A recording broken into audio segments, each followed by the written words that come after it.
दोस्तों, ये है झारखंड का सारंडा जंगल और उत्तराखंड का जिम कॉर्बेट नेशनल पार्क। ये दोनों जंगल भारत के सबसे घने जंगलों में शामिल है। कोई जंगली अपने हाथियों के लिए प्रसिद्ध है तो कोई बंगाल टाइगर के लिए जाना जाता है। कोई जंगल एशिया में सबसे घना साल का जंगल है तो किसी जंगल में पौधों और जीव जंतुओं के हजारों प्रजातियां पाई जाती हैं। तो आइए जानते हैं झारखंड के सारंडा जंगल और उत्तराखंड के जिम कॉर्बेट नेशनल पार्क के कुछ अमेजिंग और इंटरेस्टिंग फैक्ट्स के बारे में, और इन दोनों जंगलों में से कौन सा जंगल किन मामलों में आगे है। लेकिन वीडियो में आगे बढ़ने से पहले अगर आप चैनल पर नए हैं तो चैनल को सब्सक्राइब करके बेल आइकन को प्रेस कर दें। दोस्तों, सबसे पहले बात करते हैं झारखंड के सारंडा जंगल की। दोस्तों, सारंडा जंगल भारत के झारखंड राज्य के पश्चिमी सिंहभूम, पूर्वी सिंहभूम और सरायकेला खरसावां जिले के पहाड़ी क्षेत्र में एक बेहद ही घना जंगल है।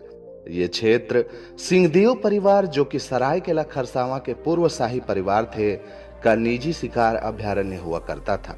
सारंडा जंगल को झारखंड का तीसरा सबसे ऊंचा पर्वत होने का गौरव प्राप्त है।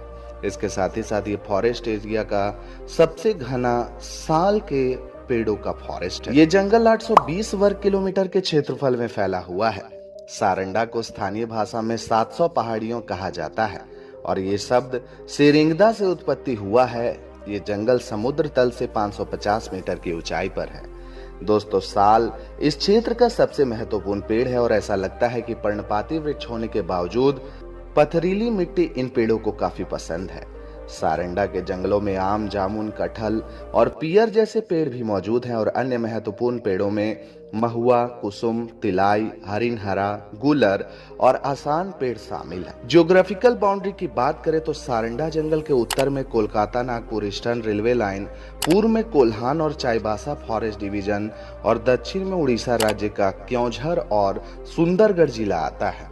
सारंडा जंगल चाईबासा से 80 किलोमीटर की दूरी पर है और रांची और जमशेदपुर जैसे शहरों से बहुत ही अच्छी तरह से जुड़ा हुआ है। सारंडा जंगल से बिरसा मुंडा एयरपोर्ट की दूरी 200 किलोमीटर और सबसे नजदीकी रेलवे स्टेशन है बड़ा जामदा। वहीं बात अगर सड़क मार्ग की करें तो जमशेदपुर और रांची से सारंडा जाने का डायरेक्ट बस मिलता है। दोस्तों, सारंडा जंगल कई जानवरों का घर है। इस जंगल में जंगली हाथी आम है क्योंकि ये उड़ीसा के केंदुझर जिले के हाथियों का एक महत्वपूर्ण निवास स्थान है। सारंडा के जंगलों में सांभर और चीतल के झुंड घूमते रहते हैं। साथ ही साथ आप बाइसन भी देख सकते हैं। इस जंगल में तेंदुओं के साथ बाघ भी पाए जाते हैं। दोस्तों, घने जंगलों के साथ साथ 1100 हेक्टेयर अछूते जंगल आयरन और लीज माइनिंग के अंतर्गत आते हैं। सारंडा जंगल से होकर बहने वाली नदियों में कर्रो, कोयना और बरहमासी नदियां शामिल हैं। दोस्तों, आज के तारीख में इस जंगल का हाल काफी बुरा है क्योंकि 70 से 80% जंगल नष्ट हो गए हैं। पेड़ की कटाई हो गई और यहाँ का इकोसिस्टम खतरे में पड़ गया है। सारंडा जंगल पहले माओवादी और नक्सली प्रभाव से काफी परेशान हुआ करता था, लेकिन हाल के वर्षों में यहाँ पर होने वाली समस्याएं काफी कम हो गई है और ये एक प्रमुख पर्यटन केंद्र बनता जा रहा है। सारंडा जंगल में मनोहरपुर क्षेत्र में कई पर्यटन स्थल हैं और वर्ष के अक्टूबर और मार्च के बीच ये पर्यटन स्थल पर्यटकों से भरे हुए रहते हैं। दोस्तों, अब बात अगर जिम कॉर्बेट नेशनल पार्क की करें तो ये एक नेशनल पार्क है जो भारत के उत्तराखंड राज्य के नैनीताल जिले में अवस्थित है। इसकी स्थापना 1936 में ब्रिटिश राज के दौरान की गई थी और इसका नाम संयुक्त प्रांत के गवर्नर विलियम वेलकम हेली के नाम पर हेली नेशनल पार्क रखा गया था, जिसमें ये उस समय स्थित था। लेकिन 1956 में भारत की आजादी के लगभग एक दशक के बाद शिकारी और प्रकृतिवादी जिम कॉर्बेट के नाम पर इसका नाम कॉर्बेट नेशनल पार्क रखा गया, जिन्होंने इसकी स्थापना में अग्रणी भूमिका निभाई थी। ये पार्क प्रोजेक्ट टाइगर पहल के अंतर्गत आने वाला पहला पार्क था। Corbett national park 520.8 square kilometre के क्षेत्रफल में फैला हुआ है। इसके अंदर पहाड़ियां, नदी बेल्ट, दलदली, घास के मैदान और एक बड़ा लेक शामिल है। जिम कॉर्बेट नेशनल पार्क में लगभग 73% भाग में जंगल है, जबकि 10% क्षेत्र में घास के मैदान है। इसमें लगभग 110 पेड़ों की प्रजातियां, 50 स्तनधारी की प्रजातियां, 580 पक्षियों की प्रजातियां और 25 सरीसृप प्रजातियां हैं।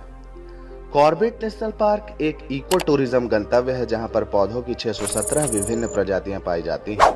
जंगल रिजर्व का वर्तमान एरिया 1288.31 स्क्वायर किलोमीटर का है, जिसमें से 822 स्क्वायर किलोमीटर कोर जोन और 466.31 स्क्वायर किलोमीटर बफर एरिया है। Gym Corbett national park core zone के अंतर्गत आता है, जबकि बफर एरिया में रिजर्व फॉरेस्ट आते हैं। साथ ही साथ सोन नदी वन्य जीव अभयारण्य भी आता है। जिम कॉर्बेट नेशनल पार्क के अन्य प्रमुख आकर्षणों में ढिकाला विश्राम गृह, Kalagarh dam wild life sanctuary, Corbett waterfalls और गर्जिया देवी मंदिर इत्यादि शामिल है। कॉर्बेट नेशनल पार्क का यूज कई बॉलीवुड फिल्मों और टेलीविजन सीरियल्स में भी किया गया है।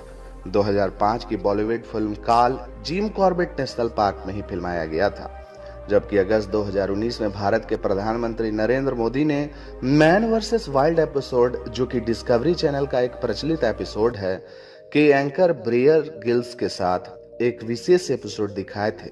इस एपिसोड में उन्होंने जंगलों की ट्रैकिंग की और ग्रिल्स के साथ प्रकृति और वन्य जीव संरक्षण के बारे में बात की।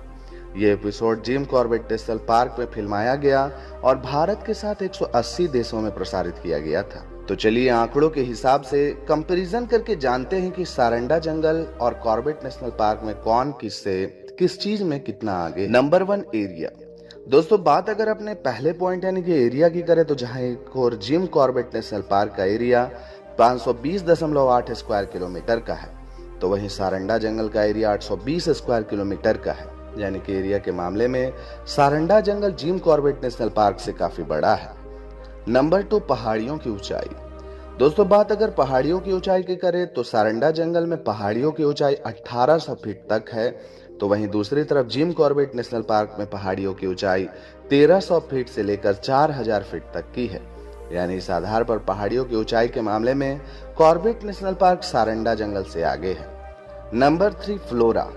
दोस्तों बात अगर अगले पॉइंट यानी कि फ्लोरा की करें तो जहां एक तरफ कॉर्बेट नेशनल पार्क में 2023 में 617 प्रकार के कुल पौधे पाए गए थे, जबकि 110 प्रकार के वृक्ष पाए गए थे, तो वहीं दूसरी तरफ सारंडा जंगल में फ्लोरा की बात करें तो सारंडा जंगल में टोटल 194 प्लांट स्पीसीज पाए जाते हैं, जिनमें से 80 प्रकार के वृक्ष, 71 प्रकार के जड़ी बूटी वाले प्लांट, 23 लंबी झाड़ियों वाले प्लांट्स और 19 प्रकार की नॉर्मल झाड़ियों वाले पौधे और एक जलीय पौधे शामिल हैं। Number 4 fauna. दोस्तों बात अगर फौना की करें तो कॉर्बेट नेशनल पार्क में 586 से भी ज्यादा जीव जंतु पाए जाते हैं, तो वहीं सारंडा जंगल में 179 प्रकार के जीव जंतु पाए जाती हैं। यानी कि फौना के मामले में कॉर्बेट नेशनल पार्क सारंडा जंगल से काफी आगे है। तो दोस्तों आंकड़े के हिसाब से पता चलता है कि फिलहाल Jim Corbett national park Saranda जंगल से काफी आगे है। सारंडा जंगल को अभी प्रोटेक्ट करने की काफी जरूरत है, क्योंकि इसका घनत्व काफी कम होता जा रहा है। तो दोस्तों इस वीडियो में मैंने आपको झारखंड के सारंडा जंगल और उत्तराखंड के जिम कॉर्बेट नेशनल पार्क के कुछ अमेजिंग और इंटरेस्टिंग पॉइंट्स के बारे में बताया है। आपको ये वीडियो कैसा लगा हमें कमेंट करके जरूर बताएं, और आपकी इन दोनों जंगलों के बारे में क्या राय है वो भी कमेंट करना बिल्कुल ना। दोस्तों अगर आपको ये वीडियो अच्छा लगा हो तो इस वीडियो को लाइक करके अपने दोस्तों के साथ ज्यादा से ज्यादा शेयर कर दें। दोस्तों अगर आप हमारे चैनल पर पहली बार वीडियो देख रहे हैं और आगे भी फ्यूचर में इसी तरह के अपडेट्स पाना चाहते हैं तो हमारे चैनल को सब्सक्राइब करके बेल आइकन को प्रेस कर दें, ताकि चैनल पर अपलोड होने वाली वीडियोस की जानकारी सबसे पहले आपको मिल सके। अगली वीडियो आप किस जगह की देखना चाहते हैं वो भी आप मुझे कमेंट करके बता सकते हैं। आज के लिए बस इतना ही, कल फिर मिलेंगे एक नए वीडियो में, तब तक के लिए राधे राधे।